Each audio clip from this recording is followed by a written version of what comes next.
Hello বন্ধুরা, এসে গেছি নিউ ব্লগ নিয়ে। তো সেই দিনের হনুমান জয়ন্তীতে কি করলাম আপনারা তো শেয়ারই করেছি, আমি সকালটা শেয়ার করেছি জাস্ট। তো একটু লেট হলেও অ্যাডজাস্ট করে নাও, কিছু করার নেই। তো এখন এলাম দুপুরে হনুমান জয়ন্তীর দিন আমি নিরামিষ বেসিক্যালি খাই, তো নিরামিষই পালন করেছি। তো সেই দিন সকাল করে নিয়েছিলাম এঁচোড়ের তরকারি। জাস্ট ওয়ান রেসিপি দিয়েই কামাল করে দিয়েছি, যেহেতু বরের ফেভারিট এঁচোড়।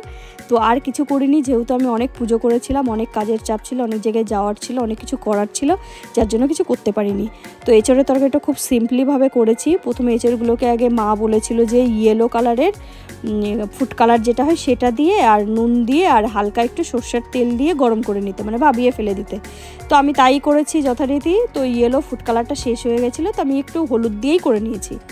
তারপরে আলু আর ওটা সিদ্ধ করে নিয়েছি। তারপরে আমি কড়াইয়ের মধ্যে একটু টমেটো আর কাঁচা লঙ্কা আর গোটা গরম মশলা ফোড়ন দিয়ে সর্ষের তেলের মধ্যে ভালো করে কাইয়ে নিয়ে তারপরে আমি এই সিদ্ধ করা এঁচোড়টা আর আলুটা দিয়ে কষিয়ে নিয়েছিলাম, যে আপনারা দেখতেই পাচ্ছেন। তারপরে জিরের গুঁড়ো আর মশলা আর কাশ্মীরি লাল মির্চি, গরম মশলা, জিরের গুঁড়ো এইগুলো দিয়ে করেছিলাম। তো ঝোলটা একটু কষিয়ে নিলাম, মানে কষানো হয়ে যাওয়ার পরে আমি ঝোলটা দিয়েছিলাম। তারপরে ঝোল হয়ে যাওয়ার পরে রান্নাটা শেষ করে আমি আবার পুজোর ওখানে চলে গেছিলাম, যেহেতু আজকে হনুমান জয়ন্তী ছিল। তো ব্লগটা দেরি হচ্ছে, কেন ছাড়তে দেরি হলো, আপনাদের সাথে শেয়ার করতে কেন দেরি হলো সেটাও শেয়ার করব। তো কিছু মাইন্ডে নেবেন না, ব্লগটা ভালোবাসার সাথে দেখতে থাকুন। আর সেই দিন বলেছিলাম না আপনাদের জন্য যে আমি একটা নতুন রেসিপি শিখেছি, সেটা হচ্ছে এই মিনি আইসক্রিমগুলো। কেমন হয়েছে জানাবেন। মা খেয়ে বলেছিল খুব সুন্দর। তো সন্ধ্যাবেলা বড়মশাই এসে গেছিলো, বড়মশাইয়ের সাথে আইসক্রিম শেয়ার করাও হচ্ছিলো। তো এইগুলো করতে তো মাঝে মাঝে বড়ের সাথে এরকম খুনসুটি হয়, মাঝে মাঝে হয় না, রোজই হয়, কিছু না কিছু ব্যাপার নিয়ে, কিছু না কিছু ঘটনা নিয়ে, কিছু না কিছু জিনিস নিয়ে, তাই না? তো আপনারা এরকম হয়তো করে থাকেন, তো বেশ ভালোই লাগে। বড়ের সাথে করবো না, করবোটা কার সাথে, তাই না?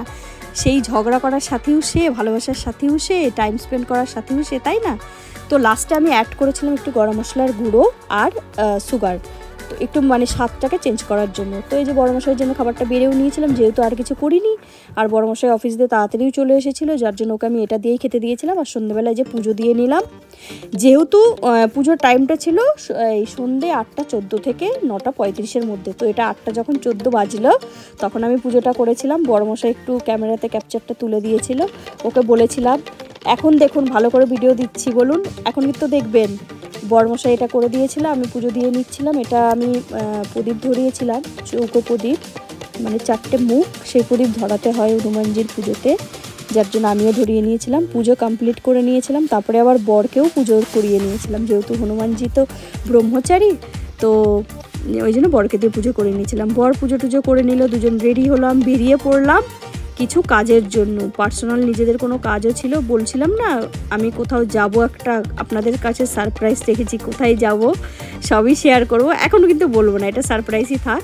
তো চলে যাচ্ছিলাম বড়মশাইয়ের সাথে মন্দিরে গিয়ে আমি পুজো দিলাম, ও ক্যামেরাটা তুলে দিয়েছিল। তো পুজো টুজো দিয়ে আমি প্রে করলাম, ধূপকাঠি ধরালাম, মোমবাতি দেখালাম।